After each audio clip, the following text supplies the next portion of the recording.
Welcome back to the show, everyone. Craig and Jonah. We have an interview here today. Thomas Polega. Did I get that right, Thomas? Yes, you Close. did. Okay.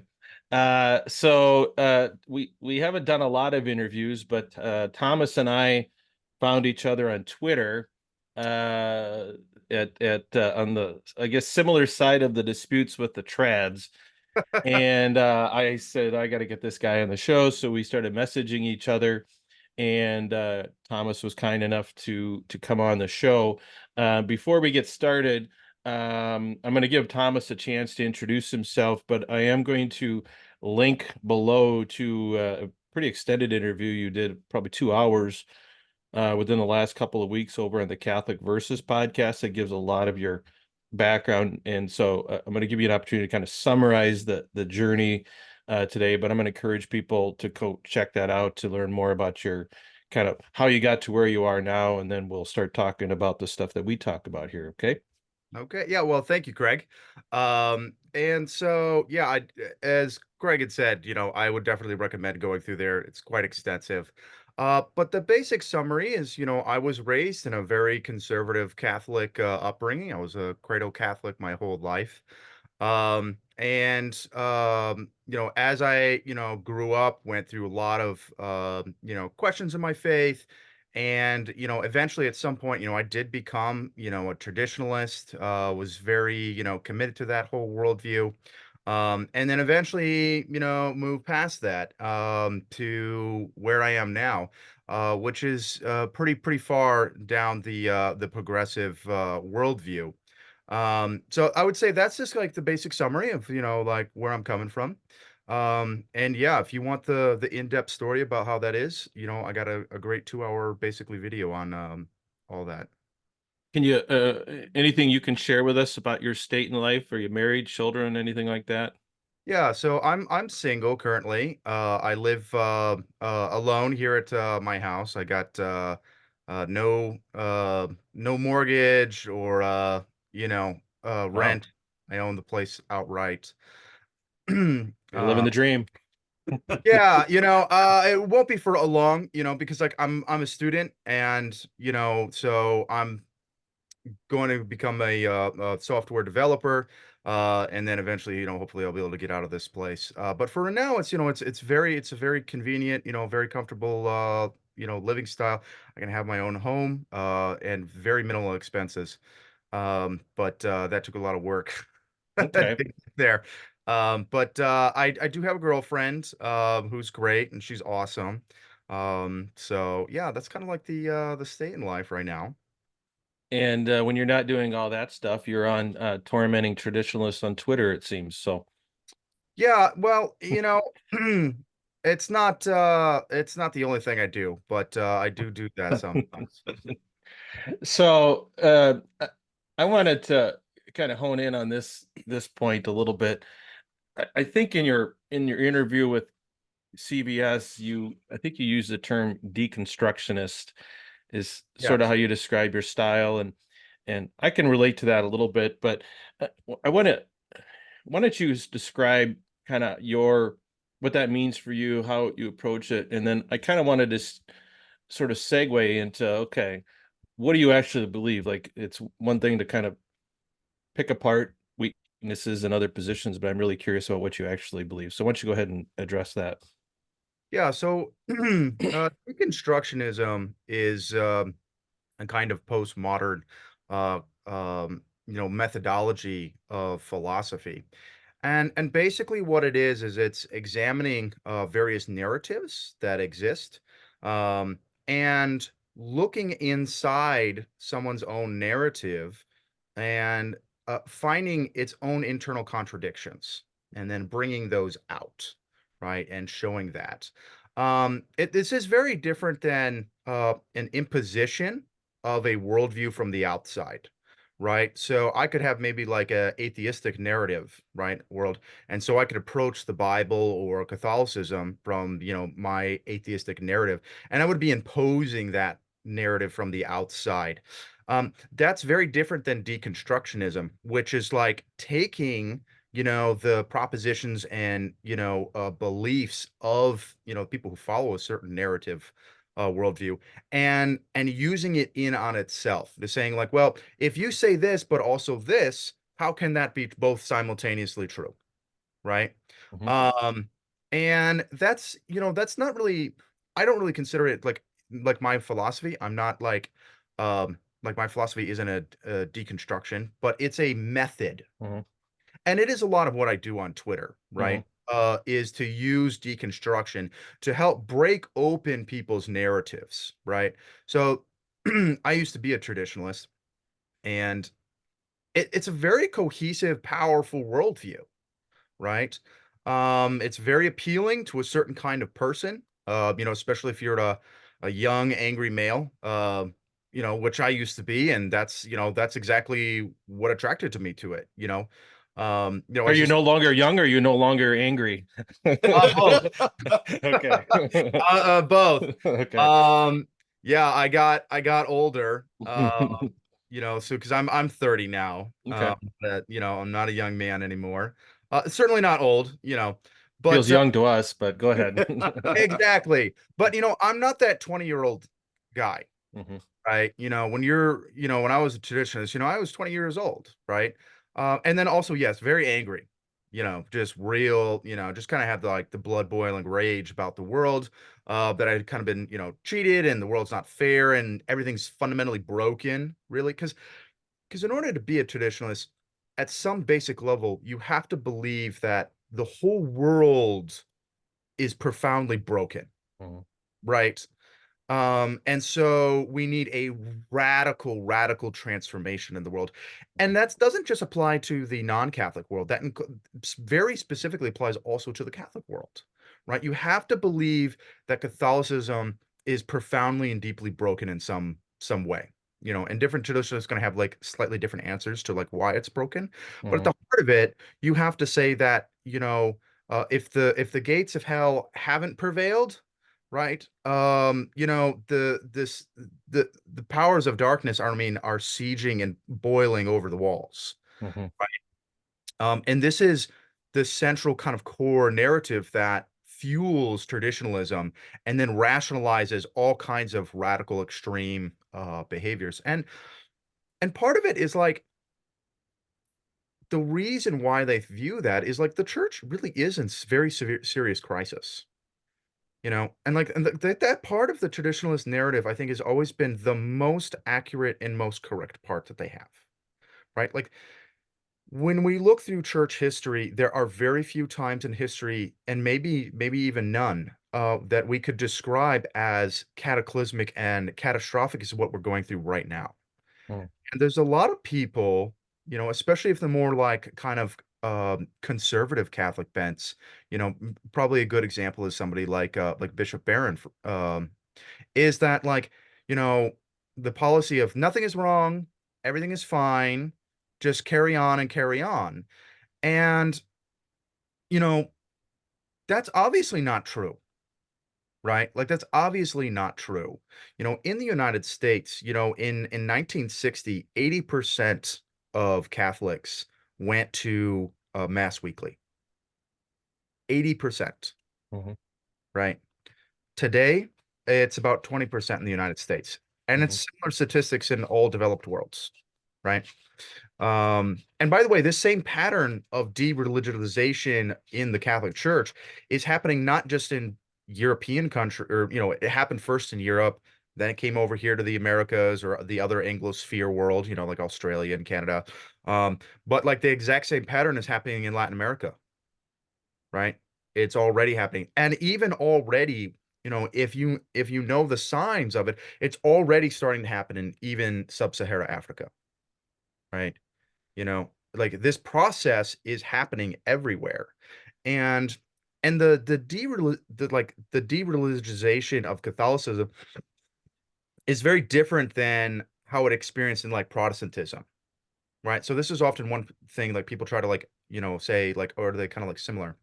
So for example, in like 1960, the church attendance rate of like both mainline and evangelical churches was 50%. Mhm. Today, it's 50%. There's been no Really? change. Yeah. And that's something because like, the Protestant ethos has always been like mass, because it's not even mass, right? It's Sunday service or, whatever kind of, terminology used. But like fundamentally, right, it's optional, right? Like it's a cool thing to go do, right? Like, but like there is no like substantial supernatural like event happening there. Hmm. Like it's ultimately a glorified structured Bible study, Hmm. Hmm. right? Which Hmm. is fine. That's great. Like, I mean, I'd Hmm. like Bible studies and all that good jazz, but that is categorically different than the Catholic perspective that like this is the reenactment, the re-experience to be moved back to Calvary itself Hmm. and to actually be able to touch our Lord Jesus Christ in the flesh. Hmm. That's just not the same. Hmm. And so, Catholics have always been very, very high church attendees up until very recently, where now it's gone completely upside down. Was there a pivot point, or has it just been a steady progression since what, 1960 or whatever for Well, that's Catholics? the pivot point, Okay. right? Right, 1960. And if you Hmm. really look at the statistics, it starts slightly before then, Hmm. uh, specifically with very young people. Hmm. So if we look to, like 18 to 30-year-olds, we see this trend happening, back down into 1955. Hmm. And this whole process is really centers around uh, the first and foremost thing, which is the coming of Vatican II, right? So there's a lot of people who, especially young people, who, the pill had come out, and the pill is like an earth-shattering moment, not just in church history, but of human history, right? Hmm. Like this is one of the most important technological and social developments of all time, right? Because it fundamentally is a technology that allows us to totally transform all human relationships Hmm. in a very effective broad scale way. When I know there's been methods around for a while, but what do you peg kind of the year when it was reasonably effective? You say around 1960 or so, or I So would have thought it was sooner than that, but yeah, so this actually like that we go through this. So if we look at the sexual revolution tracks directly with the demographic shift. They're really the same thing. And and so the beginning of the sexual revolution properly really starts in around 1800. 1800. I would have Yeah. thought it was the late 1800s or early 1900s, but Yeah. Yeah, so what this is that the sexual patterns and reproductive norms and ethics of human beings start to have a radical shift in around 1800. hmm. And we first see this actually in France. France is one of the first ones to start this change, where we see a significant drop in the birth rates. Now, Hmm. a lot of this isn't driven by like what we would classically consider like artificial contraception or anything like that, right? These are a change of norms, right, and patterns, right, of behaviors and choices in people's lives, where no longer we're just like, well, of course, we should just like have like 8 kids. Like that's just kind of like, well, Hmm. everybody does that, right? Like, Hmm. now there was a self-conscious decision of like, well, actually, maybe we should attempt to have less children. That's a real profound change in the sexual ethos of human beings. It's Do also you, do you think that it was because, like, prior to that, people just didn't want to limit their kids, or just it was not possible to? I mean, those seem like different things. Or was it a result of the Industrial Revolution and people were working more in Yeah, like standard jobs or yeah. what we would consider to be more standardized jobs? so I would say uh it definitely is directly connected with the Industrial Revolution. Mhm. And the Industrial Revolution does several things. You asked the question of like, well, is it because we just didn't want to have a bunch of kids? That is the answer, right? So in a pre-industrial society, having children is the primary method of generating wealth for oneself. It's the most efficient, productive way to generate wealth for you. And so, in an agricultural society, there's enormous pressure to have a lot of children. because that's how you become successful and wealthy.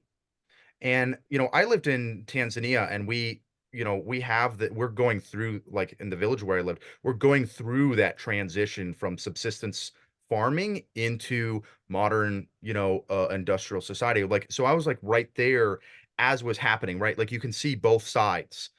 And this is exactly how they view is like, I mean, children are wealth, right? The way I like to put it is that like, children are better even than slaves Mm. because, they always do what you tell them and they eat half as much.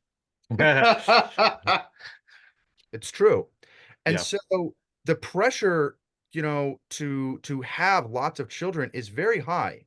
Um, And, you know, in a pre-industrial society, we also have not well-established sanitation. So this is where like the demographic shift, it's a combination of the Industrial Revolution and its production of like sanitation standards. And this dramatically decreases the amount of fatalities that people are experiencing. So one of the reasons you just had a bunch of kids is because most of them didn't make Right. it, Yeah. right? Right. Hmm. And that's how it is in nature, Hmm. right? Like Yeah. most, when like in a pre-modern world, right? Like every organism, right? And we're organisms, right? We're animals. Like you have to try to reproduce like almost desperately, right? Like because like so few are going to live, right? Like you just have to squeeze out every ounce of possibility. And that's what we see is in the pre-industrial world, like fertility rates on average were about 6 per women or per woman, right? And yet the population growth rate was effectively 0. Like that's kind of like that's what we're looking at. And to like give an idea, is that about 25% of the population would not have children. This is pretty consistent in most like agrarian societies. And so what it means is that like if you're, if you're having children, if you're a mother, the average number of children you're going to have is 8. Hmm. And yet again, population growth is effectively 0 for several thousands years. That is the norms in the world that we lived in. Industrialization uh changes that dynamic. And like when you have like a normal job, right? Um Having a bunch of kids now, instead of being a source of wealth for you and your family, it is now a huge financial burden, right? And it's a total inversion of our relationship as parents to our children, right? And so that's what changes. People are like, well, yeah, maybe I don't want to have so many kids. And once you have that change of mindset, right, then people are going to seek out methods, whether cultural norms or practices or however, like there's different ways of doing it, of having less children, Hmm. right? Hmm. And this is kind of when we start to get into like a lot of Victorian, cultural ethos is about reducing fertility, right? Of helping, reduce the amount of sexual activity and procreative, sex so that you can actually become a wealthier yourself. Because now the key to financial success and well-being for your family is how few children you can have, Hmm. right? And prior to like very effective contraceptive methods, right? Um, and when we see this in the reduction of birth rates, like we get down to like fertility rates of around like 4-ish, right? And it's really when we see the next kind of like big phase that happens is around the 20s, 1920s and 30s, which very interesting. If you look at, the total amount of sexual activity that Americans are having, right? So that means everywhere from like, people who are married having sex to people outside of marriage having sex to even down to like masturbation, right? All sexual activity of any Hmm. kind. Hmm. The horniest Americans have ever been is in the 1920s and 30s. Why And is so that? why is that? Well, I think it's a couple reasons. So one, you know, what we're seeing, like when we look at like sex drive, right? Like, um, having a lot of physical work and labor, right, is really important for sex drive. Also, societal problems, are really important for sex drive. Um, and so we have like this combination of, older traditional agricultural, like metabolical,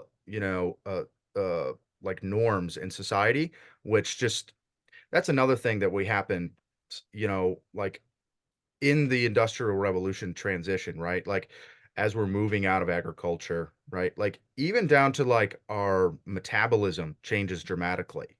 So like one of the things that like is very noticeable is like your choice of clothing. So when you're a subsistence farmer, right? Like you consume, on average, right? Like usually about like 4 or 5 thousand calories a day. That's pretty typical. Right? Now, obviously, if you and me were eating 4 or 5 thousand, calories a day, I mean, we would turn into beluga whales, Mhm. right? It would just Mhm. like that's crazy. But these people are very thin, and Yep. that is because they live a very different, metabolical lifestyle, right? Um, and so our biology goes through, in terms of that, like a big transition. And one of the things as you see is like the clothing preferences, right? So, agricultural people have a preference to really cover their whole body with lots of clothes. It'll be out, I live near the Amish, right? And, We do too. Yeah. okay, well, yeah, so you know it is, right? Like, and that's the thing, like, they don't just wear lots of clothing just because like they're masochists, okay? It's actually preferable, it's comfortable, right? When you live, a much more manual, agricultural type of lifestyle, right? It's actually much more comfortable. And it's the same thing when I lived in Tanzania, people who were, farmers, they covered their bodies with clothing from head to toe, right? And really it's because it's more comfortable. Um, and as we transition out, right, one of the first things that we see is people just start taking their clothes off, right? People start walking around with t-shirts and shorts, right? And then of course, like immediately, then we get into the crazy stuff of like people are wearing, like bikinis and, Speedos to the beach. But that transition is not motivated by like some like weird sense of like sexual perversion or anything. It really is motivated and driven by a change in the metabolism of human beings and a drive towards what is just naturally comfortable, right? So and I apologize if we're going to get to this. So Yeah. is the so comparing sort of the modern pudgy office man like me to Yeah. the And me. the the Oh, Amish the Amish guy that's eats 5,000 calories a day, is skinny as a heck. yeah. Does his lifestyle make his sex drive higher or lower than us? Oh, That's one hi. of the things that we've talked. Okay. Way up. Way up. Okay. They're All all right. crazy horny. Yeah. Okay. Well, we've wondered that. We've tried to get Amish on here, and so far we've failed. Yeah. Okay. Yeah. Well, and that's just like a normal part, because like sex drive is, predominantly driven by, our biology, right? Like Mhm. it's a biological, Mhm. drive, right? Like just in the same way like you're hungry. Yep. Um, Mhm. if you're working out in the field every day, yeah, you're gonna be really hungry, you know. And so yeah, one of the things is yeah, I mean like agricultural people way hornier, Hmm. and that's just Okay. and this is a similar thing of like people who work out, right? So even in like modern people who like work out much more, they have much higher sex drives, right? Okay. And this is We've wondered that. We're We've yeah, wondered that. and we're half agricultural, half people that work out. So I don't know if that creates some kind of like super. Yeah. Yeah, because we've wondered. I this is mean, all of your problems. yeah, if you listen to the show, that's what we talk about. We're like, well, if we get in better shape, that just makes abstinence worse for us. That's And right. so we've been assuming that, and and as we encounter people that say, I can go 2 weeks without having sex with my wife, it's no problem at Yeah. all. And I wonder, are they just Like, are we much are they much better about controlling their desires? Do they have less desire? Or are they like the people in the movie Wall-E, where they're just so big and they just sit in a chair Yeah. and they just barely touch each other? Yeah. yeah. It also has to do with like, like your consumption of like media and entertainment, Yeah. right? So, if you're watching, TV or listening to the radio or on the YouTube, scrolling and all that stuff, like that's also going to reduce your sex drive, So right? don't watch too much of this show, or it's going to kill Yeah. your sex drive. Maybe this is the cure for the problems we talk about. Just keep watching our videos, and your need for sex and all that will go away. Um, but that has to do, a lot of like, when we're because like media and the internet, like just generally, whether it's like TV, radio, right? Like all these like modern, and when I say modern, I mean even go back to like the 20s, right? Yeah. Like, radio and stuff like this. Mm-hmm. This level of entertainment and enjoyment is very like big rushes of dopamine, Mm-hmm. right? I mean, it's crazy how pleasurable, modern life really is. And when you have that, because kind of like, prior to like the modern world, the primary sources of like dopamine, right? Like you get like really good hits, is pretty much like sex and like, communal singing, right? And then alcohol, Hmm. right? Like this is how, like, if you want to feel good, like that's how you feel good. And it's also one of the reasons why like agricultural people they drink so much, Hmm. right? One is because you can do farming very comfortably, or like other types of like, traditional like manual labor, like very comfortably and be a little buzzed, right? Hmm. Like, in fact, depending on, if you're good at it, it can actually help increase like your total endurance for it, right? Like, especially if it's like harvest time and you got to go out in the field and you got to work for literally 14 hours, 16 hours straight, like into the night, right? Mm-hmm. Because you're like, I mean, we have to work now. Mm-hmm. That's really taxing on the body, right? And also just like, manual labor. I mean, it hurts, right? The amount of like exhaustion, right? You're extracting, a lot of your biological health. It's not like working out, right? Where like working out will help build up your body. And you see that with like concentration camp, victims, right? Like they're working all day long, and what happens to them? They shrivel up and they die, Mm-hmm. right? So that pain, right? Like, so you're having a lot of pain. And one of the ways, if you're out there communal singing and, you're all a little bit buzzed, right? Like, that's how you enjoy life, right? And this is too, like, when you go to like traditional society, the amount of singing that they do, I think is probably one of the things that you notice right away, right? Everybody's singing, it's very common. Hmm. Um, and that's because I'm like, well, they don't have radio. They can't turn on, audio and listen to a book, right? They can't, you know, get onto a podcast and, hear a bunch of guys sing talk. And so, alcohol, communal singing, and then sex, right? Like these are goods that ordinary agricultural people have access to. Mm-hmm. And so that's right. But now when we bring into the modern world, right, like the amount of like pleasure seeking and dopamine access is like everywhere. In a lot of ways, like we've really all become much more like the wealthy aristocrats of like, pre-industrial societies. The amount of wealth and prosperity we have is really quite equivalent to like your normal lords and ladies, of previous times. Um, and so with that comes with, fine cuisine and music and clothing and entertainment and all these other sources.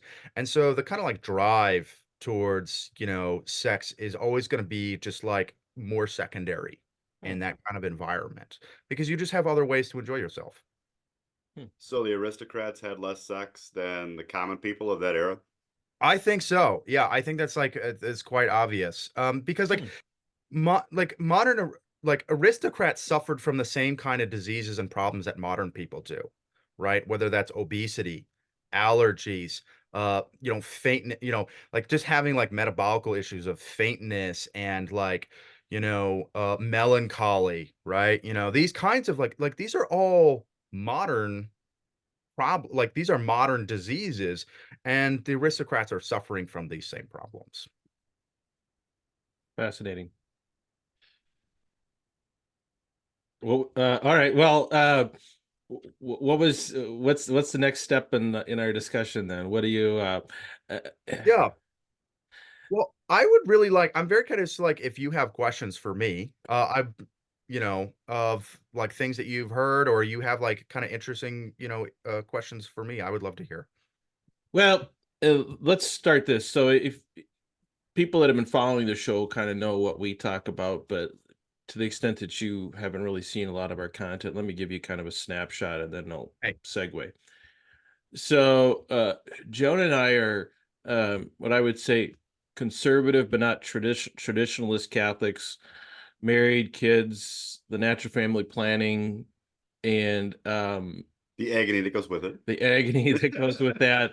And we talk a lot about the struggles of the flesh that men especially have. Catholic men are not um, exceptions to that. Maybe we have a bigger problem with that than, but so we talk a lot about that kind of stuff and how to kind of juggle all these balls and to kind of put it in context, because I think this is kind of where you and I will probably be a little bit of different mind, but natural family planning, in my opinion, or humani vitae, sort of not using artificial contraception and stuff that a lot of people use now, in my opinion, isn't the hard part about being this kind of Catholic.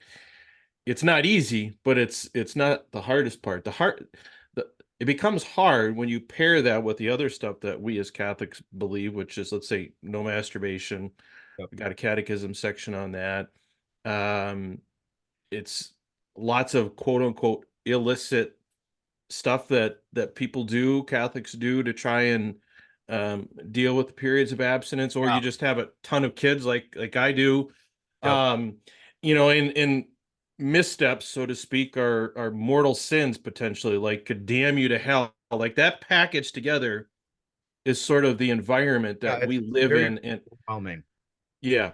And so we have sort of tried to chart our way through that and either make sense of that, or in some ways, I guess, try to deconstruct a little bit of that, because I kind of came to this podcast from the standpoint of either some of that is wrong, or it's nearly impossible for any good Catholic to live out. I couldn't decide which one it was. Okay, In the So, modern world, in the especially. modern world. So yeah. why don't you comment on that?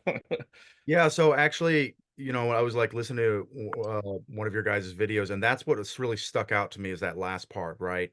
Is that's kind of like, it seems like that package you were talking about, right? Like it seems in practice like almost impossible, Mhm. right? And so like how is it that like this, right? Because part of the one of the question is like, well, is this package really the Catholic package? Right? Yep. Yep. Maybe did we miss, right? Did we miss something? Right? Did we miss the memo? Mhm. Or if it is the package, right? Like, why is it that in practice, like this is like virtually impossible way to live? Yep. And I Exactly. actually came and I was thinking about that very issue that you guys had brought up. And Mhm. my first response to that is the words of Christ. Right? Christ says that my yoke is easy, right? Mhm. And so I would make the first proposition to really not just your problem in this question of like discernment, but any Catholic in the discernment, right? Like if your yoke is heavy, that's not the yoke of Christ. I think that's one of the first things that we have to like remember, right? The heavy yoke is the yoke of the devil. The heavy Mhm. yoke is the yoke of the Pharisees, right? The yoke that's light is the way of Christ. And so if something is like unbearable, right? That's an indication that you're carrying somebody's yoke that's not Christ's. So that would be my first answer to that question. um, you know, another thing when we address this, issue of like dealing with like that package. So I think this is one of the things. So I grew up with this package too, by the way. My Mhm. family, practiced natural family planning. That's why I'm the oldest of eight. Yep. Um, yeah, you guys know. Yeah. Living it. Um, You know, so, and we took that very seriously, right? And and I was enculturated with this, right? Very strict, saying, like you said, right? Not just the NFP, right? It comes with the whole package, right? Mhm. Like, and so I grew up with that exact same package, right? I was, raised in that. And I think one of the first things that's like really important is like when we open up the catechism, right? We look at the catechism and particularly the section on masturbation, right? Because here's the thing, like especially in our faith journeys, right? Most of us aren't really dealing with NFP, right? In the beginning of our faith journey, right? Because like, we hit puberty long before we're into marriage, Mhm. right? So the immediate area that we first encounter the Catholic sexual teachings of this like package that, right, like that's very common is in the question of masturbation, Mhm. right? And one of the things that I think that's very important to note in that package is that it kind of almost systematically ignores what the catechism actually says on this subject, right? So, what the catechism is very clear, right, is that although the theology, yeah, there you go, right? The good It's book. tabbed. It's worn off the page here. We talk about it so much. That's good. Yeah. That's good, right? Um, it's very clear that, like, yes, the catechism teaches that masturbation is a grave matter. Mhm. The first thing of pulling apart this package, and then we are talking about the deconstruction, right? So this first one is that like grave matter is not mortal sin, right? Moral sin isn't grave matter, and it teaches that in the catechism, right? Grave matter is one of three conditions that have to exist in order for a mortal sin to occur, right? And with the question of masturbation, the catechism is extra clear, very explicit that there are many common reasons besides for the fact that of just like its own like fundamental nature that makes essentially masturbation in most circumstances, if not like all, to be a venial sin, Mhm. right? Um, and I think that's the first kind of like opening point of like, okay, well, the catechism is very clear that like if you were having scrupulosity about like your eternal soul, right? Because you're masturbating, right? Or you did masturbate, or like, okay, well, I did this, like, well, now I have to go to confession before I can go to like Sunday mass, right? I mean, I'm sure you've Or go to communion at least. Yeah. yeah, right. Like, or right, like, well, I did it, and I didn't make it a confession. So, obviously I gotta go to mass, right? But I didn't make it a confession, so like I'm just not gonna receive communion, right? Mhm. Like this experience is very common for traditionalists and other very conservative Catholics, who aren't traditionalists, right? And that's another thing. Like, I know there's an important, like, very important difference between the two, right? So I was Mhm. not raised traditionalist. I Mhm. became traditionalist, I right? did too. I was raised really more like where you guys are coming from, which is very conservative Catholic. Mhm. Um, but yeah, so that's the first thing we have to like crack open is this constant anxiety and fear, right? Of just like, well, you know what? I had a moment of weakness, and so like my soul is in jeopardy. That is wrong, right? And the catechism is very clear about that. And I would also suggest like that level of scrupulosity, right? Of like undue and like unnecessary Catholic guilt. That's the same thing that caused Martin Luther to leave the church, right? This constant obsession of like, well, oh, I did this one little thing. Okay, I have to go to confession now. And I have to like confess all of these sins, right? And so what we see is like that's the path of the devil, and that's the path outside of the church. That's what that does, right? So, so two things. One, uh, and I think this sort of relates to comments you've made about contraception and the fact that 90 some percent of Catholics use birth control. What do we do with that? I have the sort of the same feeling about this is, I mean, I would say the percentage of, especially men, I think this is a predominantly a man issue, not exclusively, but predominantly a man issue, is if such a high percentage of men do it, at least occasionally, how can it possibly be a grave or objectively wrong matter? Like that's where I struggle to reconcile that, because it's like either it's bad and we should avoid it, but if it's that bad and avoidable, how come nearly every man that I know has a Doing it. problem with it to some degree? Like, what do we do with that information? Yeah, I think that like my central, thesis on the question is there's two basic answers to that question. Number one is that the same way that the catechism approaches masturbation, right, can and should be applied to artificial contraception, right? Is it like, well, yes, in like a kind of abstract, precise theological way, it is a grave matter. But in practice, because of there's so many, circumstances and people don't have full free will in exercising, this act, right? That in practice, virtually, if not always, it's a venial sin. Right. That is one way that, like, is very clearly consistent with the catechism and the church's teaching. And I would also propose that, like, for most Catholics, especially conservative Catholics, like, that's what they believe in practice.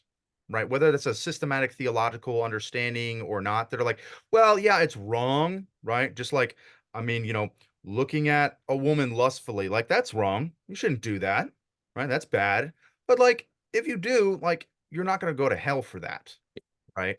It's a vice, or overeating, right? Or, being, mean to your coworkers, right? Or lazy at work, right? Like these are things that we should confess, and these are wrong. These are a failure of the ideal of the Christian life. But like we should not have any anxiety over our salvation over these issues. I think the point that people struggle with, at least on an intellectual level, when talk about birth control or masturbation, for example, is it. I mean, it when it happens, like right, like it happens. You've done it. It's quote unquote grave matter, as opposed to, well, okay, did I eat?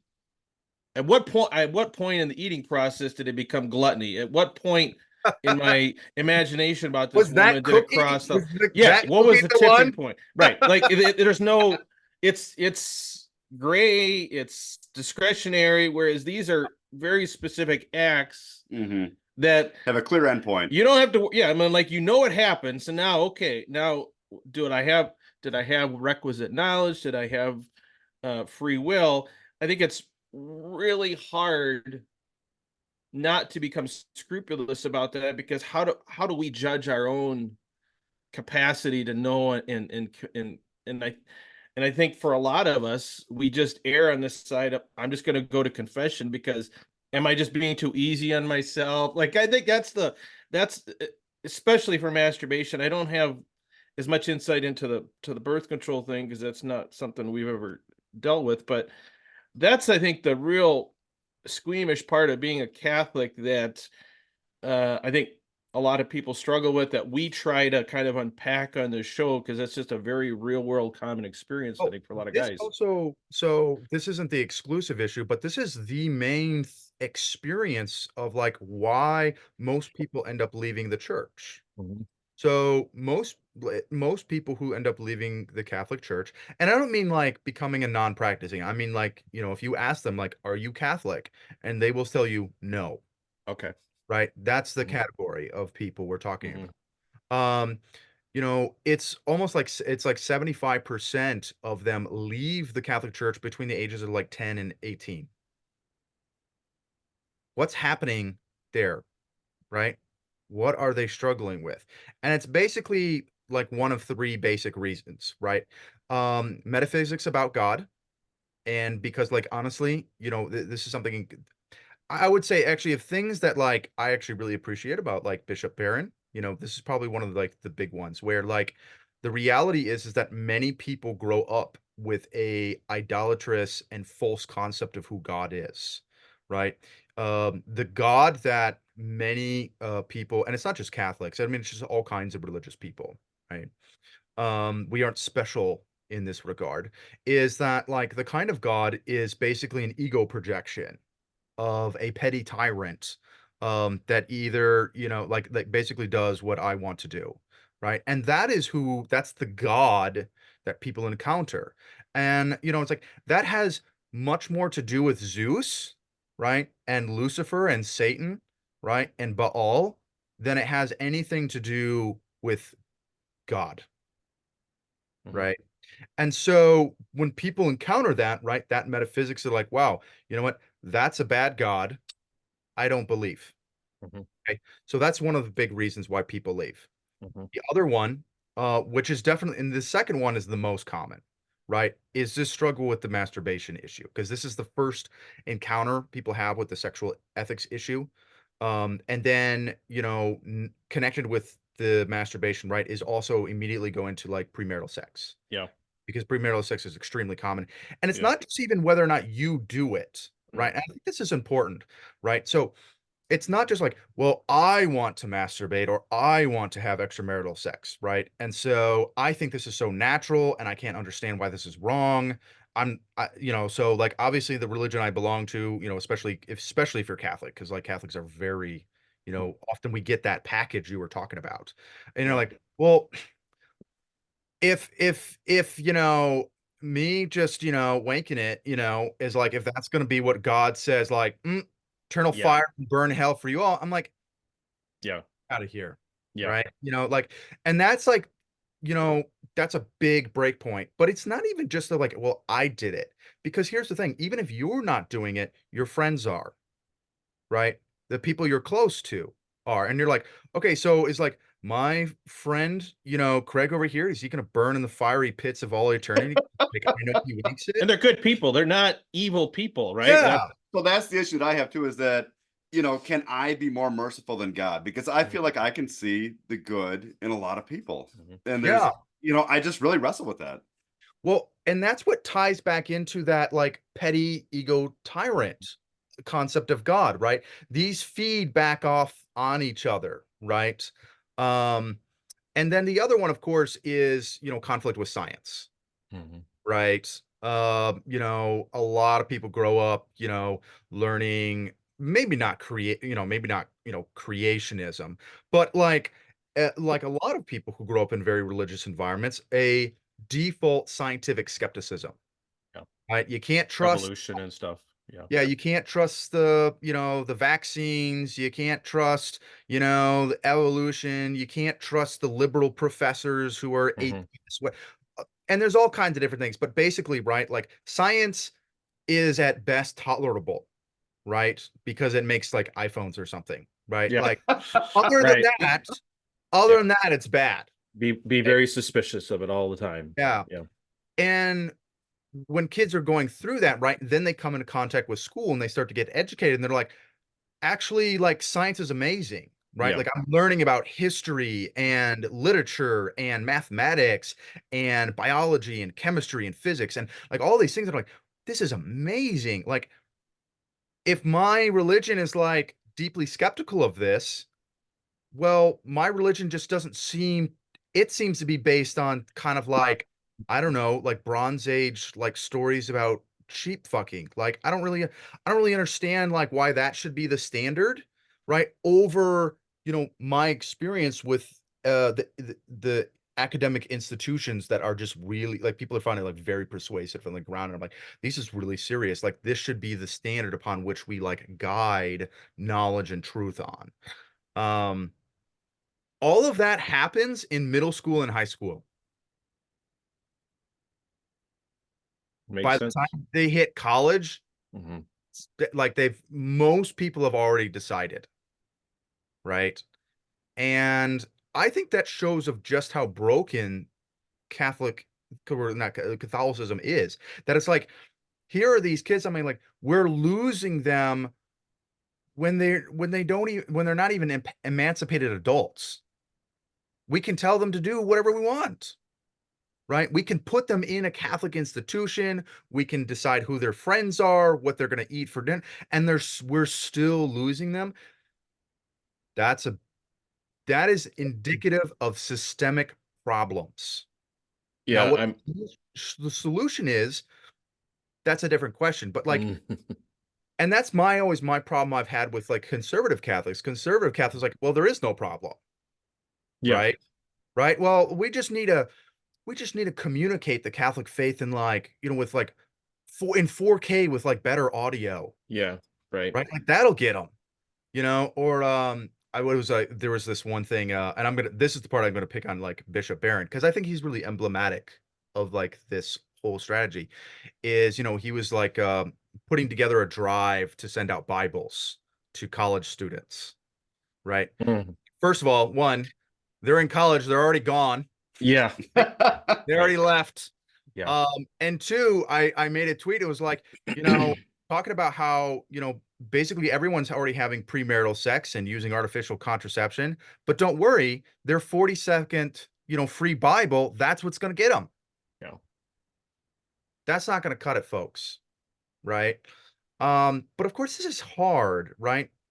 Like it's like, well, what do we do about this? And that's what I try to help, working with people of like deconstruction. And I think, right, that one part of like realizing that like when we interpret these things, just because something is inherently grave matter. By the way, this is what part of what you guys are asking about, like the distinction between like gluttony, right, and like sexual issues. There's a clear like this Mhm. is a discrete act, Yes. Yes. right? And Mhm. so it seems hard for me to say, well, I didn't know, right? Yeah. Mhm. But it's Exactly. kind of that, Yeah. right? But of course, like that really is understanding the metaphysics of like sin, right? Because when we say this, like when we choose, right, really is of like how free are you, right? So when we look at something like there are a lot of people like for myself, right? Like I don't have any temptation for like smoking marijuana. Right? I mean, they're gonna be like bowls of marijuana everywhere, everybody's smoking, and I'm like, I don't have like the slightest inclination of like, yeah, I want to get high too. And it's not because I'm a good person. Yeah. Okay. I'm gonna be like Just very clear, right? It's just like I don't have yeah. that proclivity, right? Right. Like I don't like weed. I I I just don't like it, so I don't want it. And so I have no interest in that, right? Um, however, right, there are lots of people who are like, I mean, they crave this stuff, Mhm. right? And so, like, if they're excessively smoking and getting high all the time, like, do they have really full free will? Unlike me, right? So it's very different if who I have no inclination to this, I'm just like, you know what?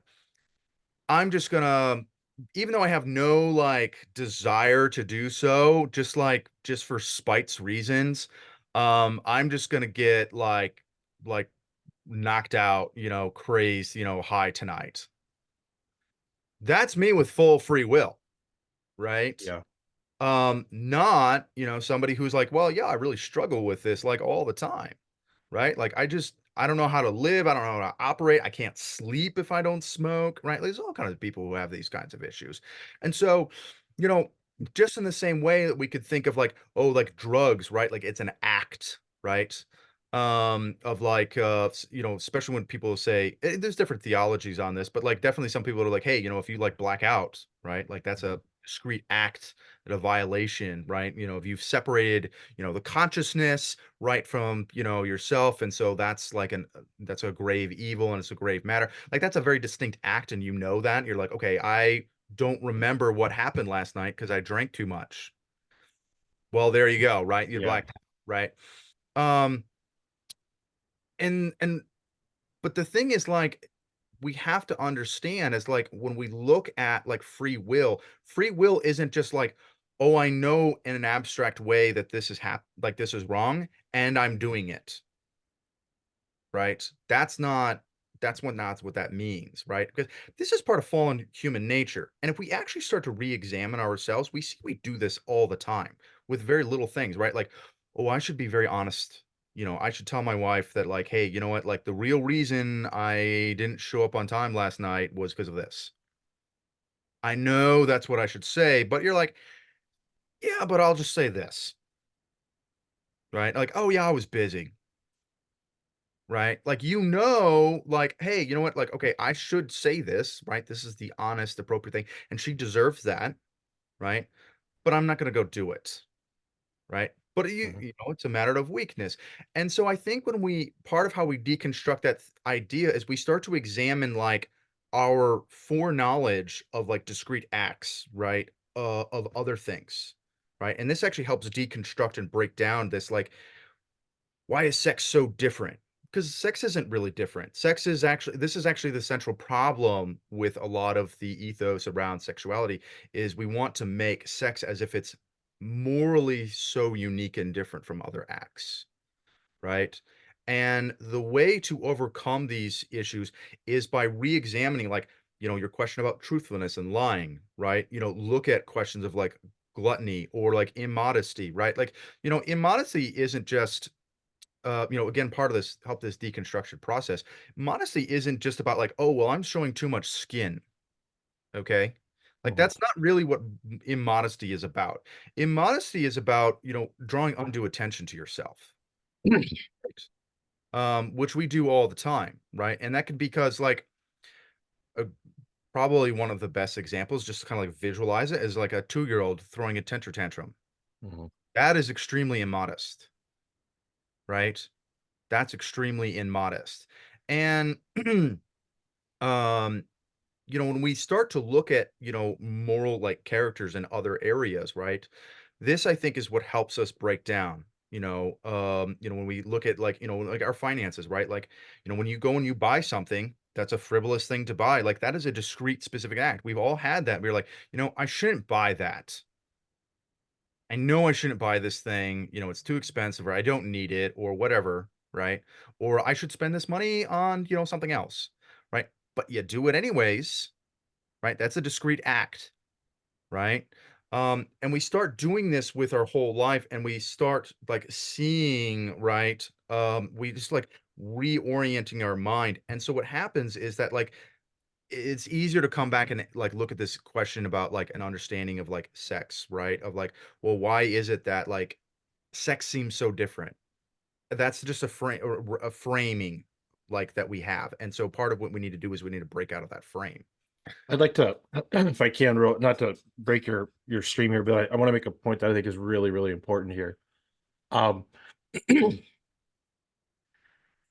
one of the layers of that I think has to be understood as it relates specifically to the sexual issues and whether it's masturbation or lust or porn, all that kind of stuff, is that there is like again, not absolute, but a very common fundamental difference in perspective between men and women, husbands and wives, and I think celibates and let's say married men. So we talk about it within the context of married men. I'm too old to remember what it was like to be a teenage boy, but uh, uh, one of the I remember.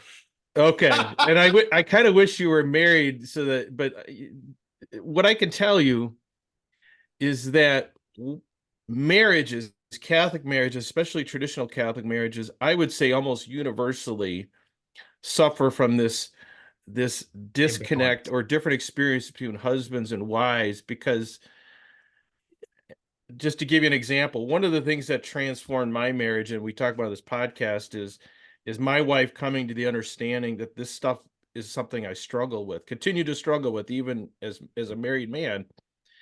She's like, I can't relate to that. She's never had to go to confession and talk about masturbation, not once. Yeah. That's very, very common. And when we had this conversation, and I was trying to convey to her like why it happened, she's like, well, it's you don't just it just doesn't happen. You choose that, right?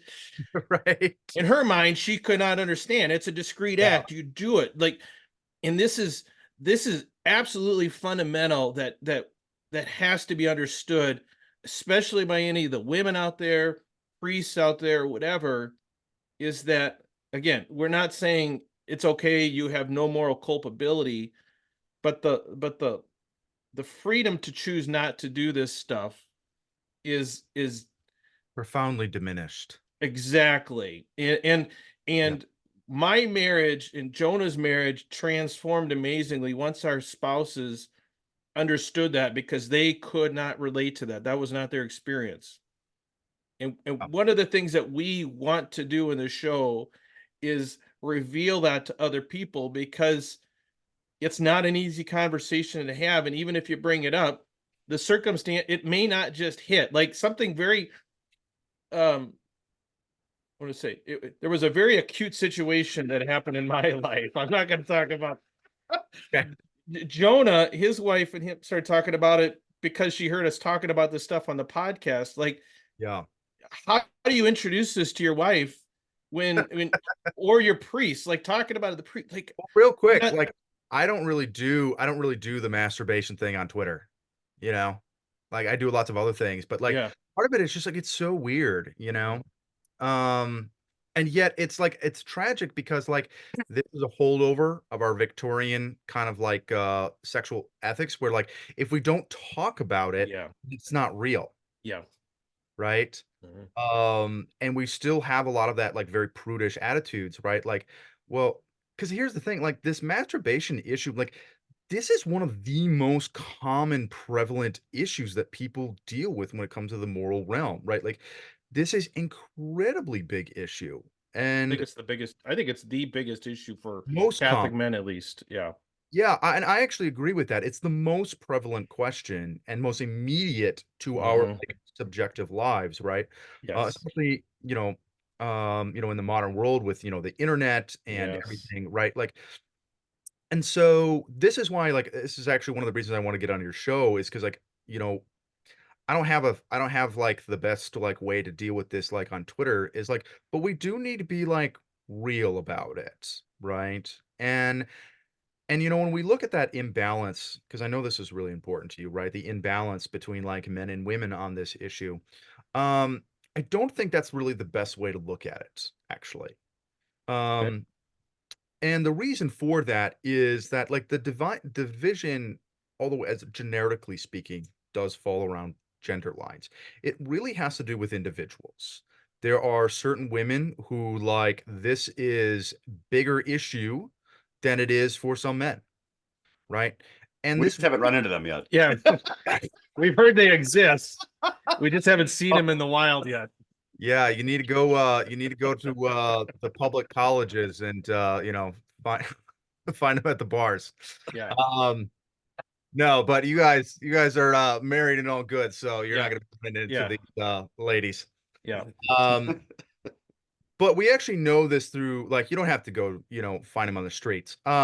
You just look at statistics, right? And we look at reported, masturbation issues, and like how often and frequently. Like there are definitely women who masturbate significantly more. It's a much smaller minority.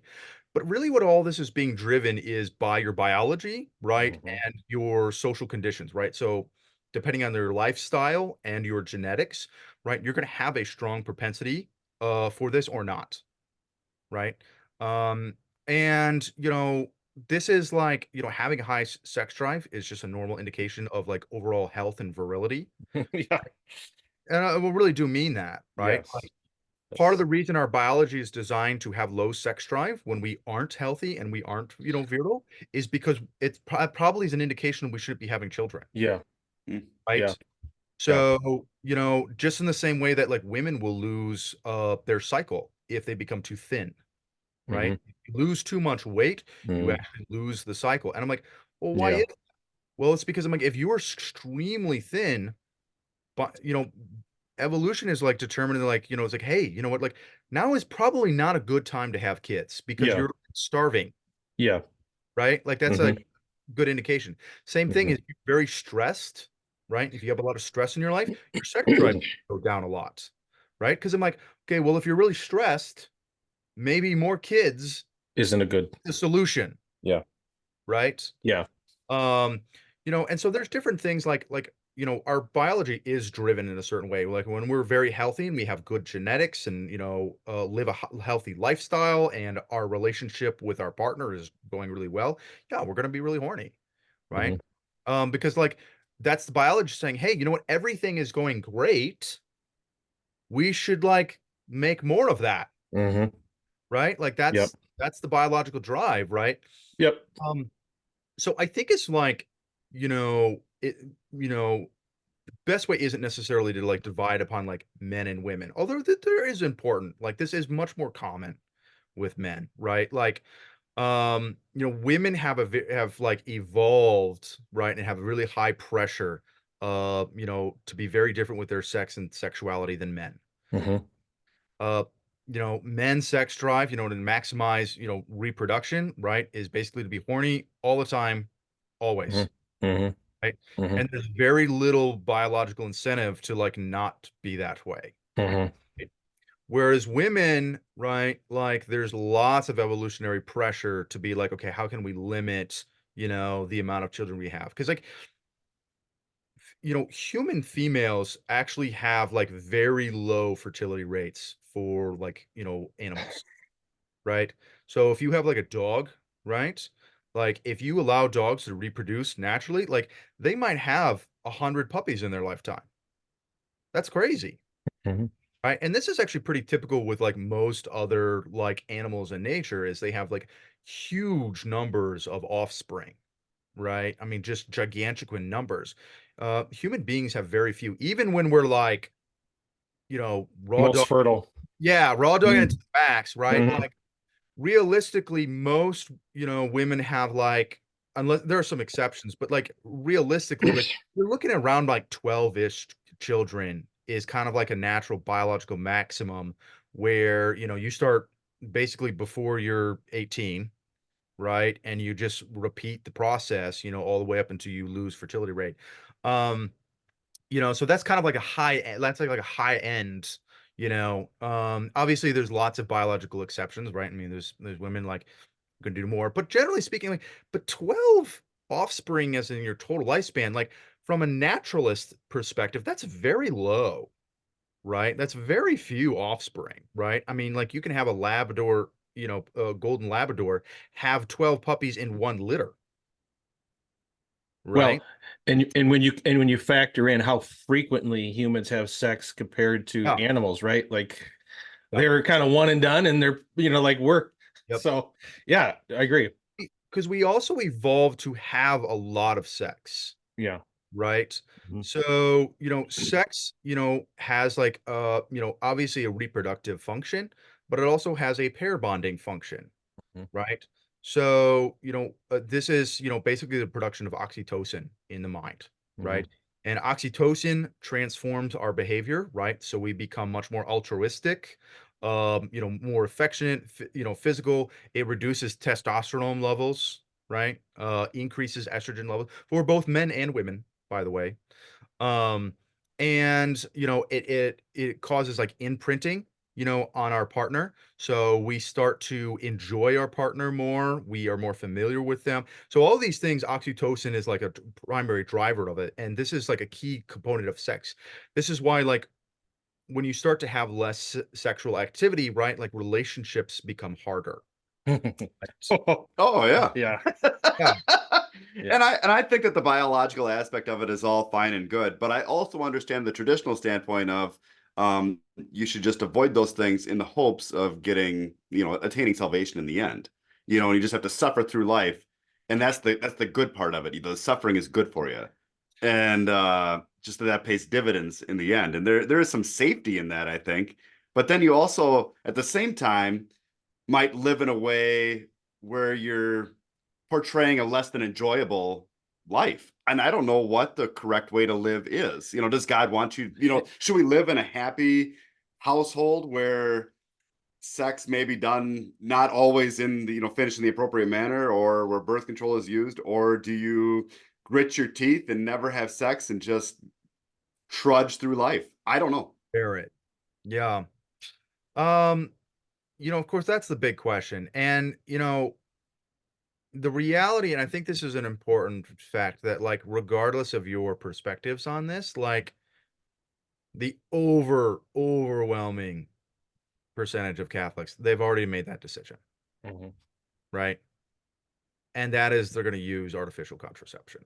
Mhm. Like that is the ipso facto norm, right? I mean, it's virtually universal. Mhm. And I think that like that's that's a really important thing for us to kind of like digest and like really come to realize is that like regardless of whatever theology or like how people speak about it or the church speaks about it or even the people who use it what their moral views are on it, right? um Catholics have made a universal decision on this question, like in the United States. Amongst Catholics, right? Like it's 4% of Catholics who believe that artificial contraception is immoral.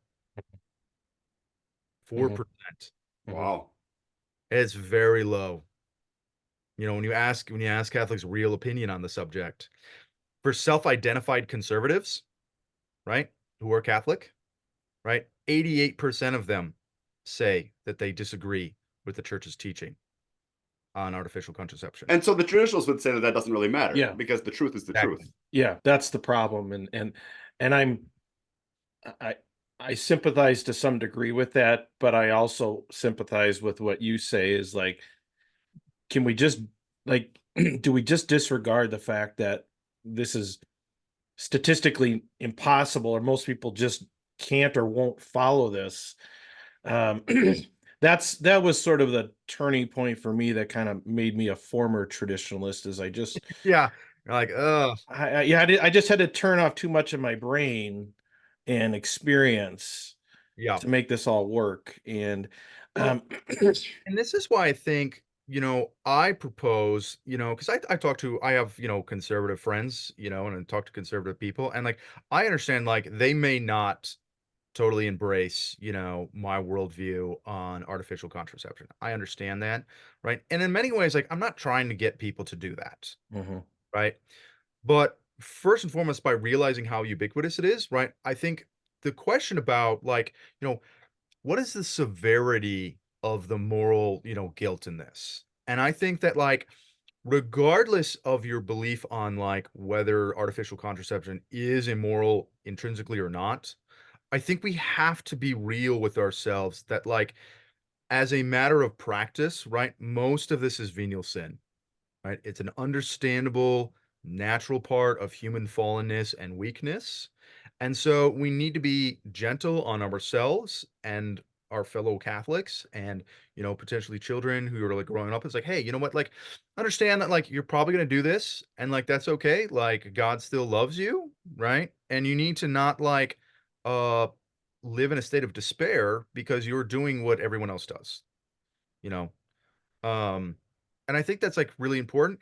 And for those who have strong convictions, like, hey, you know what, like, artificial contraception and these other acts, unnatural acts are really intrinsically wrong. I think what my question is like, well, if that is true, right, like, what kind of social structures and societal changes do we need to get people off of this? And my answer is like, if you yeah. really think about that, like, we are talking about, like, going pretty full Amish, Mhm. right? Like, the connection between modernity and the sexual revolution are so intertwined, they might as well be the same thing. And I think that that's something that, like, where from my perspective is like, well, the question isn't whether or not we should accept the sexual revolution or not. We have to, right? If you believe in living in the modern world of any kind of modernity at all, and I mean, like, even like 1800s, like, industrialism, that we have to accept the sexual revolution. But the real question is, once we accept that as like an like just a fact, right? And then, like, okay, we need to stop like fighting this and we need to embrace this, then we can answer the more interesting and complex question of like, how do we actually deal with this? Right? Because I think a lot of people think that, like, oh, well, I've accepted the sexual revolution, therefore, gay orgies every Saturday night, right? Like, that is not what that means, right? You can accept that I'm like, "Hey, you know what? Like, we have to change our sexual ethics," right? But, like, there are different ways to approach this, like, and there's a whole host of different options and, like, questions, but, like, once we embrace that, and I would actually even say, like, accepting and acknowledging, right, like, that, like, most of these sins are essentially venial, right, and are just, like, obsessive compulsiveness about them. Like, that's part of an answer to, like, accepting the sexual revolution. Right? You're like, "Hey, you know what? Like, back in the day, yeah, it used to be a big deal because, like, the human condition was different, our environment was different, right? The factors and motivation for these things were just fundamentally different." In the same way that we could think about, like, well, like slavery, right? Or, usury or, like religious liberty, for example, right? Where they're like, or like, for example, like the death penalty. I'll stick on the death penalty, right? Right. It was like, well, you know what? We know it's wrong, like intrinsically wrong. Like you should never use the death penalty to punish criminals. But like back in the day, like, yeah, it was really hard. Like because of structural reasons in society, it was understandable. Like, hey, you know what? Obviously that's wrong, but like we shouldn't judge our ancestors harshly because like they lived in a different societal structure where like it was kind of like we could say it's like it was a venial kind of like problem of justice versus today. Now it's so easy for us not to do it that Mhm. like we have a higher moral culpability for this. Same thing we could look at, say, like slavery, right? Like, Yeah. slavery in a Yeah. time past, like obviously, like let's say, if you're of this persuasion, you could say, well, that was really wrong, right? And or however your view on slavery is.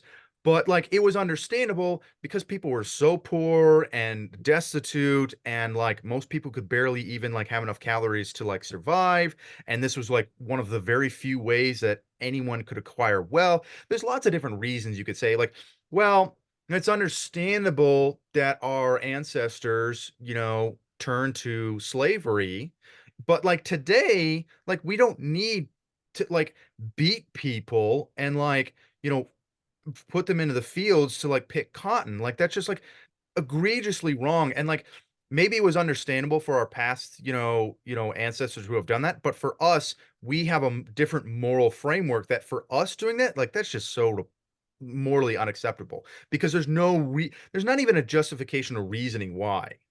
Right. And I would say is like this is a good way of like approaching that even like in the most conservative way of like to the sexual revolution. And it's like, well, yes, of course these are like, intrinsically wrong and they are serious issues. And that's why like we see all kinds of problems like divorce rates and Mhm. abortion and broken families. Like clearly this is not good, right? Yeah. Because we see the fruits of this are bad. But because we live in a different societal structure, it's understandable and we shouldn't have like a lot of moral like judgment and guilt to people who don't live up to those standards. And just like accept that as like, hey, you know what, like you should try for this ideal, but like we get it, if you can't do that and you shouldn't be hard on yourself. Like I think that's probably the most conservative, way of approaching of accepting the sexual revolution. Yeah. I'm there with you about 80, 90%. And I think you hit a really, really important point. And I'm gonna offer just a slightly different Oh, approach here. As I observe, there's sort of in either traditional or conservative Catholic approaches, I see kind of two things going on. One, you have sort of the red pill traditionalist who basically say, um, use the marital debt. Wife should never say no to her husband, have as many children as possible, uh, you know, guard your children or whatever against all the stuff out there. yeah, Is sort of the one approach being we got to go back to the old way. yeah, Not even this natural family planning stuff. This is all yeah, modern shit too. We're gonna yeah, go way back. Okay, so that's kind of yeah, one. That's kind of one approach, and then the other approach I see is sort of this theology of the body, Christopher West type of attitude, which is no, we don't have to do that. You can use natural family planning, and the reason why you do it is because sex is this holy Trinitarian reenactment of the mass within the marriage. But yeah. but then they add on to it, oh, by the way, don't be masturbating, don't. And I'm not encouraging that, but they're like all these illicit things and the suffering. It's good for your marriage if because of natural family planning you have to not have sex for a year.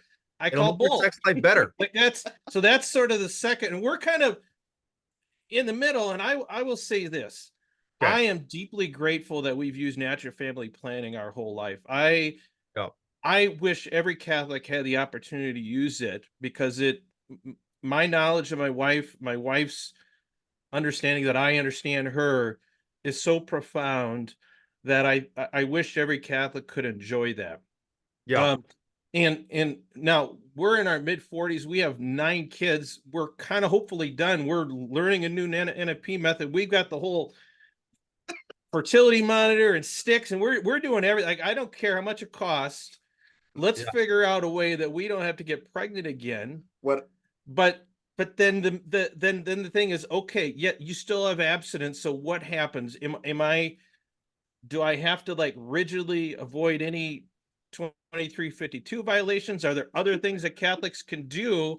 Yeah. I think if you take 1 or 2 of those pieces out of there, or like you say, not treat them It as solves this a lot of great problems, doesn't it? I think it's a beautiful, beautiful package that we could offer the church and the world, but I don't see anyone else out there offering it. And I may be a heretic for saying it, so disclaim anything I've said. We'll call it the Craig method. Okay, all right. Yeah, it's in theory. We don't know if it's got the imprimatur yet, but that's where I'm at. Yeah. And Well, when I hear somebody say they're learning a new NFP method, that means they're having another kid soon. Yeah. yeah, I think it's like, obviously like a lot of people can be like really negative on the whole NFP stuff for like a really obvious reasons. Like I'm not an anti NFP person, like I think it's a really great option for some people. Mhm. Right. And you're not the only one. I've heard of the story that are like, like it changed my life. Like it's like the best thing that could have ever happened to us. And I'm like, that's great. Like I don't really like understand like why we need to be like hostile towards that. Now, hostility comes from is that often many people who are practicing NFT also have like really deplorable, like theocratic fascist like worldviews towards the rest of humanity. Mhm. And that I would actually say that's the real objectionable part, right? And like, running around and screaming at everyone, you're all gonna burn in hell. That's just not like just a lot of people just aren't like super excited about that. I don't know why. I don't know why that sales pitch I doesn't know. work. Weird. Not the best. But yeah, I think this is where we get to like, wherever we are in our like our journey towards this, like I think again, like the most important thing is to go back to like what we started, right? It's like what is like Christ's yoke is the light yoke, right? Like whatever we're discerning in our lives, right? We need to keep that in mind of like if like this yoke is a burden, right? If it's a heavy yoke, that's not the yoke of Christ, right? Mhm. Christ came to liberate humanity from the slavery of sin, right? And of the rigidity and the artificial like like law of the Pharisees, right? Christ says, you take all of these burdens and you create these great burdens that you aren't willing to lift yourself and you place them onto the people, right? You teach the traditions of men as if they are the teaching or the traditions of God, Mhm. right? And like the Pharisees, are here with us today just as much as they were in Jesus's time, Mhm. right? And of course, like, Jesus's main objection to the Pharisees is the fact that like the Pharisees aren't just bad people, right? Because Mhm. like there's lots of bad people, Mhm. right? There's the tax collectors and the Mhm. prostitutes and Mhm. the idol worshipers and there's all kinds, right? Humanity is filled with a great diversity and plethora of sin, Mhm. right? The real problem with the Pharisees is that not only are they sinners, but they drive men from the church. That's the And right? Their sins don't just, well, oh, we can ignore Thomas because, he's a party boy and Mhm. like, he's just a bad Catholic, Mhm. right? I'm not driving people from the sacraments, Mhm. right? The Pharisees are the ones who are driving people from the temple of God. And it's like, that's why it's so egregious what they're doing, right? Is that they're hoarding, uh, God's grace, and casting people into, the darkness. Catholicism is supposed to be the universal church, but when I see it becoming a very exclusive club of people that can follow it, that's where my little alarm bells go off. mhm. Well, this is what the first council was Mhm. about, Mhm. right? The very first council was about this issue of What does it mean to be Catholic? Mm-hmm. Catholicism itself, right? And there were many who were like, well, Catholicism is for the Jews, right? And the Jews are the Catholic religion, Mm-hmm. right? You've been grafted onto us. Mm-hmm. We are the chosen people, right? All the nations of the world will come to us and will, accept Judaism, right? And now with Jesus Christ, who is our Messiah, we are the true Jews, the true Israel. And so all of us have to come and bend the knee, and conform to, the law of Moses, etc. Right? And like the Pope supported this stuff, Mm-hmm. you know? Saint James, the Bishop of Jerusalem supported this stuff, right? This was very common. It was the prevalent, theological position. Um, and it was Saint Paul, right, who comes in crashing in and was like, no, this is wrong. This is a fundamental distortion of Christ's mission, right? In Christ, this is why we have Saint Paul, right? Who says, in Christ there is neither Jew nor Gentile, right? We're going to break down all of these ethnic barriers, right? Um, because like we really are Catholic, right? We are universal. And so whenever we try to compartmentalize the Catholic faith to a certain group or perspective or, personality or, class of people, a race, a political ideology, any ism, right? When we say this ism is the Catholicism, Mm-hmm. we know we have gone astray Mm-hmm. because now we're creating a man-made religion, right? We're making a particular religion for me and my friends, right? That's not the Catholic religion. Catholic religion is the universal religion. Um, and so, like this sin, right? I go to like it's the sin of Judah, Mm-hmm. right? It's the proud, right? The pride, like we're the best and we're the strongest and we're the most pure and we're the most radical, right? We're the most original, right? Like we have the inheritance from, tradition, right? Like so we can lord it over everyone. Well, Like, and it can happen, like it's so seductive because you're well intended, you're zealous for God and the truth, and are really unaware that it's happening to you. I think that's the bigger trap here. yeah, well, and that's part of what like is so appealing, right? Because there's this idea, I think, that a lot of people are like, okay, if I get into this certain corner, right, of a worldview or lifestyle, I will somehow now be protected from sin, Hmm. right? Of the temptations of the world, right?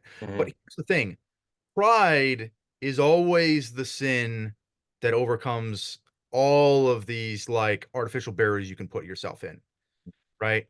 Because if you're like, well, I've now created like the perfect Catholic life in the Hmm. perfect Catholic world, I'm like, well, that's when pride strikes, Yeah.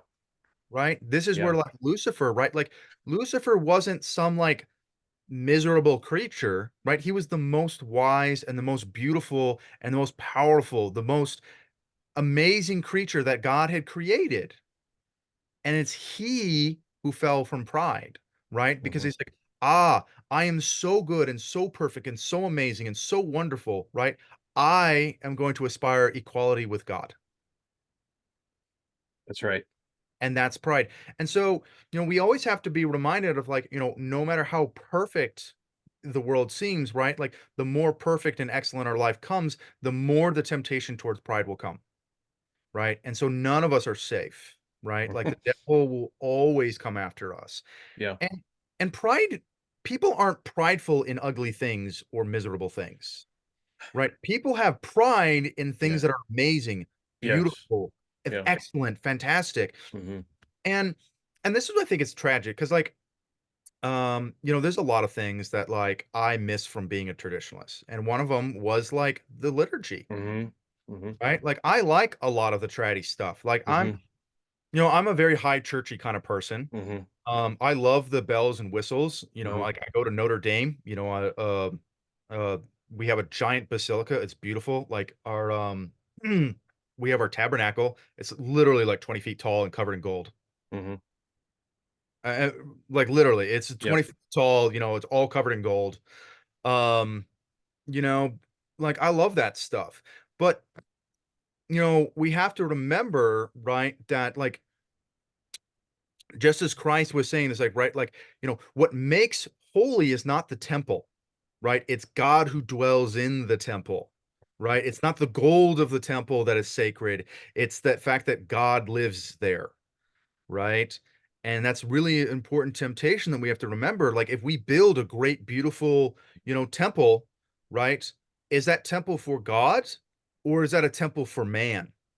To say, look at us, right? We have built this great tower and it touches heaven, right? Like that's the Tower of Babel, Yeah. right?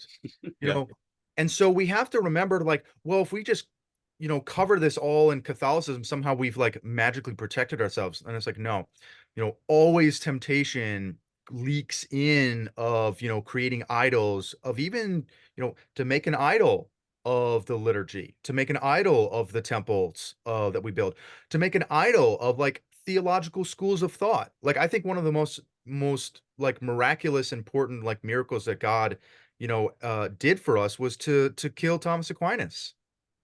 His At an works, early age, at 49 or whatever he was. yeah, just and his work was unfinished, right? And I'm like, I think like God, like protected us because then like to remind us that like this man is not the end all be all of thought. I've criticized Thomas Aquinas a time or two on this channel. Yeah, that's good. That no, Yeah. that's good. Like that's because just as we can make idols, right, of like clay and iron, right, of wood, we can also make idols of saints, right? Like you shouldn't worship Thomas Aquinas above the Lord God. No, I think that's true. I see that, I used to love Alphonsus Liguori, and now Hmm. I just have no interest in that. And I think that's a big hazard is, if Aquinas said it, like who the hell is going to listen to some goofballs challenging Aquinas? Like there's no critical mass of people that are going to get up and challenge Aquinas. There isn't a critical mass of people that will get up and want to challenge the church's teaching on masturbation. They're just no one's going to do that, right? Like that's that's the pitfalls of all this. Yeah. So I think that's important to remember, Mhm. is Yeah. like when we think that like we've created the perfect system, Mhm. right? And like, oh, well, like how can you say that these things are bad? And it's like, we're not saying that the temple of God is bad, Mhm. Mhm. right? What's bad is how you are worshiping it, Mhm. Mhm. right? Mhm. That's the problem, right? You've turned the tabernacle into, a golden calf, Mhm. right?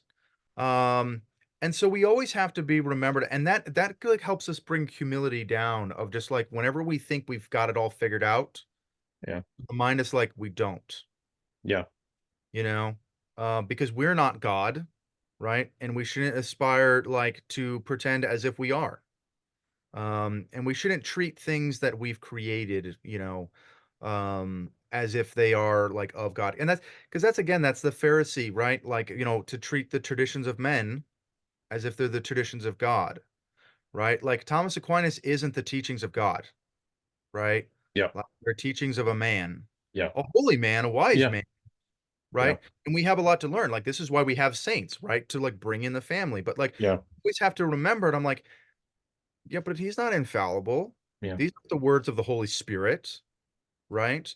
And so we must be discerning of just like any other human being, right? Like we're all broken, fallible creatures. Um, And so, yeah, I would say it's like that's just like a really important thing that I know that for me that like, tragically like um some of the things that I'm still a little bit attached to, to Mhm. traditionalism Yeah.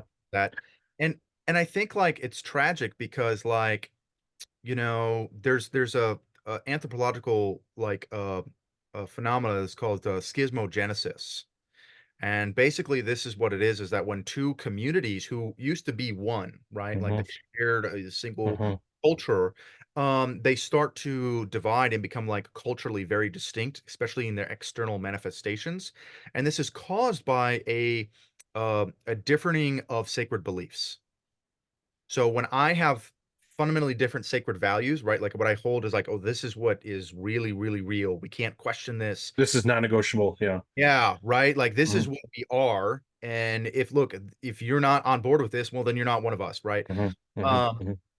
so when you have these differing like sacred values, the schismogenesis process is the external cultural manifestations of these communities start to be in reference of like, okay, well, we do this, so we're going to do something different. And so we kind of like artificially create two visibly very different communities and cultures. And that's unfortunately what has happened with like the Novus Ordo and the traditional Latin Mass, Mhm. is that the traditional Latin Mass has been filled with people who fundamentally have very different sacred values than the rest of the Catholics. They really do. And because of that, right, they are constantly seeking out external forms to distinguish themselves from the rest of the church. And it's sad because like this process, right, also causes people who aren't part of that community then to lose those cultural images and icons and because we're like, well, we're not like those people, right? Because we really are different. And so it's kind of tragic that this is like pulling apart in like all these kind of culture, like, do you receive, the Eucharist on the tongue or on your hands, Mhm. right? Mhm. Well, depending on how you view the sacred values Mhm. in the Catholic Church, right? Like, well, we're going to force you into one of these two camps. Mhm. And this happens with everything, like, oh, Mhm. Latin or non-Latin, right? Incense or no incense, right? Like, does Father wear the 1950s, Mhm. outfit Middlebacks. or Yeah. cassock, Yeah. or Mhm. Yeah. and so we get pulled apart. Now, Mhm. for me, because I'm self-conscious of this, like, for me, I'm always trying to like reclaim, some of these aesthetic powers, right?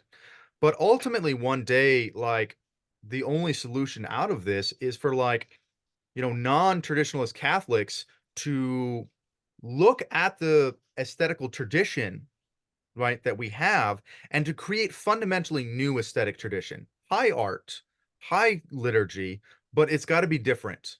Because if we can't, like, unfortunately, you know, the TLM and like the way it's practiced today, like the water, the well has been poisoned and we Mhm. can't unpoison it. Yeah. Right. It's kind of like a great sin, so to speak, is that like, they, because that's the thing, like the saying of the traditional Latin Mass was born out of sin, Mhm. right? Because this is Lefebvre, right? You know, right there, it's like he goes into full schism and rejects the church for authority, right? So, like from the very beginning, right, once the Novus Ordo comes in, those who say the Latin Mass, right, it's born out of sin, right? And it's always broken. And it's really sad because, like, in many ways, like it will, maybe far into the future, one day, but like I think for all practical purposes, like, um, it's been poisoned. And Here's unfortunately we're gonna see that come out more because, there are some traditionalists who are still in the church. And the reality is like they are not going to be in the church much longer. The formal schism is happening before our eyes. And, that whole kind of attempt to try to heal back, unfortunately, I think is not going to succeed. here's what I want to do, Thomas. We've been going on for Yeah. a while. I would like to have you come back on and maybe we can unpack this whole Yeah, because this is kind of TLM. a subject, isn't it? Yeah, and not that we just talk about sex on the show, but that's a lot of what we talk about. I think what you're talking about right now is a very interesting topic that I have some feelings on, but I think to do it justice, we should have you come back and do it the right way. So here's what I want to do, Thomas. I want to wrap up here. I'm going to give you a chance to give your final words if you want. I think we've said enough to rile up the Twitterverse with enough people that will come over and angrily comment on our show. So let's wrap this one up. Okay. And then we'll have you back again to talk about some of these other things. Before we do, Jonah, was there anything that Yeah. you wanted to cover before we wrap up here? No, I think I'm good. Okay. It's been a pleasure having you on, Thomas. If there's any parting words you have, or I'll link to your Twitter or whatever that you want below, but if there's any pitch you want to make, final pitch in the next Oh, 30 seconds or so, and then we'll wrap it up. yeah, I would say is that like at the core is like accepting the sexual revolution does not mean, you want gay orgies every weekend, Mhm, right? By embracing the sexual revolution, we can find one of many paths. Like we can finally start to engage like what is the correct, moral path for human civilization forward. Because we can't solve these problems if we are still in denial about what has happened to mhm, humanity. mhm, We have to accept that. And once we accept that, then we can channel the moral life of, humanity and society and the church into like the best direction. mhm, So I think that like that's kind of for me is the core. And, like there's lots of different ways of approaching it. When I talk to you about it's like I think probably one of the most conservative ways of approaching these mhm, issues. But once we accept that, then we can start to really tackle practically how can we make a better sexual ethics and a way of living because we all have to live in this world, mhm. right? Like these ideas can't like we can't just say like okay here's these ideas and then put them away, right? Like this is why the sexual ethics issues is so important because like it is so immediately pertinent to our day-to-day lives, Mhm. right? That's yeah, that's why, like I said, that's why I have almost no interest for church politics and all that stuff anymore. This is my day-to-day existence, my moral existence.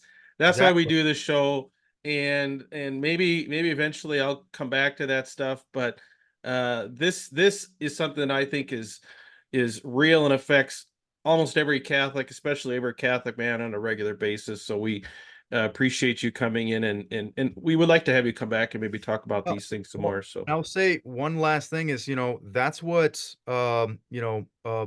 Pope Paul the First said, about this issue, is this is the most mhm, critical, crisis in the church because it impacts every mhm. single young family, Catholic family, Yep. right? And so this idea that we can, abstract it away, he said that, when with, Arius and Nestorianism, right? Like those were concerns for the bishops. Right, but this issue around sexuality concerns all the laity, Mhm. every person. It's so real, and so, like, we need to embrace that of like, yeah, like, we can't just ignore this, and we can't compartmentalize it away, and we can't just dismiss people, like, we have to really wrestle with this because this is our lived day-to-day moral existence, and yeah. Amen. Very good. Thank Okay, you, Thomas. It was nice having you on. Thank you, Jonah. You bet. And yeah, absolutely, thank you so much. until next time, everyone, Bye. Okay, have a bye. good one.